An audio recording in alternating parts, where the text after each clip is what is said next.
Powered by the Montana Television Network. This is the Noon News from Montana's news leader. Good afternoon. Well, it is finally Friday. Thanks so much for kicking off your weekend here with us on the Statewide Noon News. I'm Samantha Sullivan. Well, Judge Brett Kavanaugh is one step closer to becoming a Supreme Court justice.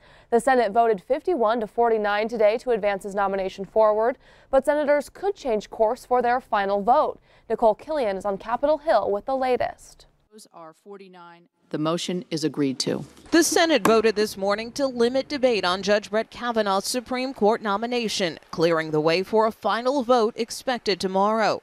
GOP Senator Lisa Murkowski voted no, and Democratic Senator Joe Manchin voted yes. Republican Senator Susan Collins says she will announce later today how she will vote tomorrow. Before the vote, Senate leaders presented their version of closing arguments. Everyone is innocent until proven guilty. Judge Kavanaugh presented to the Senate the bitterest partisan testimony I have ever heard coming from a candidate seeking the Senate's approval. Is that justice? Kavanaugh opponents protested through the night and confronted Republican Senator Orrin Hatch this morning. Are you saying her accusations are false? Yeah, I think some of them are. A Republican summary of the investigation released overnight revealed the FBI interviewed 10 people who might have had firsthand knowledge of the sexual assault allegations by Dr. Christine Blasey Ford and Deborah Ramirez. Democrats claim the report is incomplete, and CBS News has confirmed the FBI limited its scope at the direction of Republicans and the White House. This confirmation process has become a national disgrace. In an op-ed released Thursday night, Kavanaugh admitted he might have been too emotional at times last week. I know that my tone was sharp and I said a few things I should not have said. Following the vote, President Trump tweeted that he is proud of the U.S. Senate for voting yes to advance Judge Kavanaugh's nomination.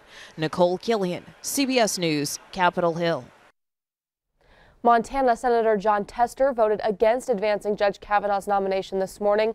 Junior Senator Steve Daines voted yes. But there's another twist in this story. Senator Daines is on his way back to Montana right now as his daughter Annie is getting married here tomorrow, and the senator says he plans to be there to walk her down the aisle. I just cast my vote for Judge Kavanaugh on the floor of the U.S. Senate, and now I'm heading back to Montana for my daughter's wedding. I spoke on the phone with Judge Kavanaugh last night, and I told him, Judge Kavanaugh, I'm here if you need me this weekend for that final vote. Now, Daines will not be present when the confirmation vote begins tomorrow in Washington, D.C., but plans are in place for the senator to use Representative Greg Gianforte's private jet to get back to Washington tomorrow, should his vote be necessary in confirming Judge Kavanaugh. And speaking of Senator Tester, the race between him and his challenger, State Auditor Matt Rosendale, is now considered a toss-up, according to the Cook Political Report. The Cook Report showed a likely win for Senator Tester just a month ago. Likely means the race is not considered to be competitive. On September 21st, the race turned to leaning, which means Tester still had the advantage.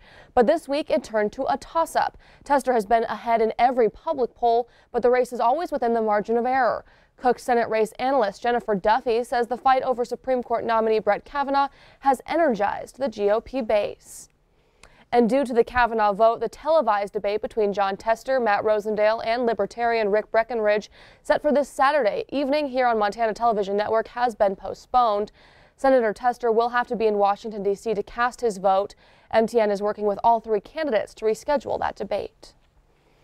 And speaking of those candidates, MTN chief political reporter Mike Dennison has been profiling the candidates in this year's Senate contest. In the last of his series, he tells us about Libertarian Rick Breckenridge. Rick Breckenridge isn't running a big budget campaign for the U.S. Senate and says he spends a lot of time just explaining what Libertarians stand for. The Libertarian is, the root word is liberty, and the encroaching of governments from all sides, whether it's federal, state, municipality, they keep encroaching more and more and more and taking it away. And sometime you got to stand up and say, hey, this has gone too far. The 59-year-old Breckenridge is a land surveyor from Proctor, a small town near the west shore of Flathead Lake. He grew up in southern Oregon, but has lived in Montana for most of the past 30 years. He's done survey and property mapping work for government agencies and operated his own business. He's also a U.S. Army veteran. Breckenridge ran for the U.S. House in Montana in 2014 and got 3% of the vote. In this race, he's on the ballot along with Democratic incumbent Senator John Tester and Republican challenger Matt Rosendale. Breckenridge says voters who truly want to tackle the nearly $22 trillion federal debt and pare down unnecessary government should look to his party. Republicans and Democrats have bequeathed to us a $22 trillion reasons to vote Libertarian. Both Democrats and Republicans have proven to us that they can't do it, that we got to get the reins into somebody who can. Libertarians rarely come close to winning an electoral race in Montana, but they can be a factor in a close contest. And this particular race should be a tight one on Election Day. Reporting from Helena, Mike Dennison, MTN News. Thanks so much, Mike. And now we turn things over to Ed in the Weather Center. Ed, it's getting pretty chilly out there. That's right, and pretty consistently too, Sammy. As we take a look yesterday, afternoon highs really didn't make it past 30s, 40s, a few 50s across the map till you get down into northern Wyoming.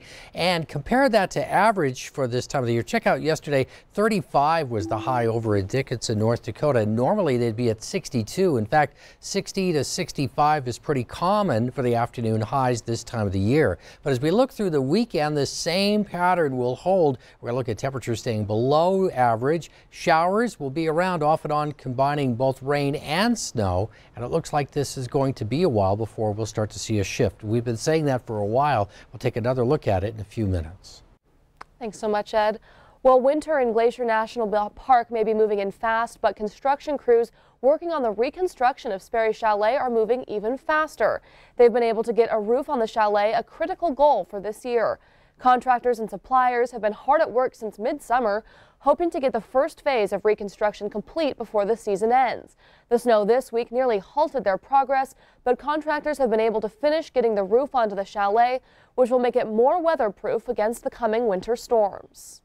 Really amazing when you think about, just 3.5 months ago, the construction season began in earnest, to think about going from what was the ruin of the Sperry Chalet dormitory to a structure with a roof on it for the winter. It's really quite remarkable what the construction team and everybody involved has been able to do. And the fund drive to pay for the reconstruction now tops $1.3 million toward the $2.8 million goal. Well, thank you so much for joining us this Friday afternoon here on the Noon News. Coming up, authorities are learning more about the South Carolina man who shot and killed a law enforcement officer earlier this week. Those details when we come back. But first, Missoula, you're gearing up for homecoming, but will the weather cooperate? Ed will have the answer along with the statewide weekend forecast right after the break.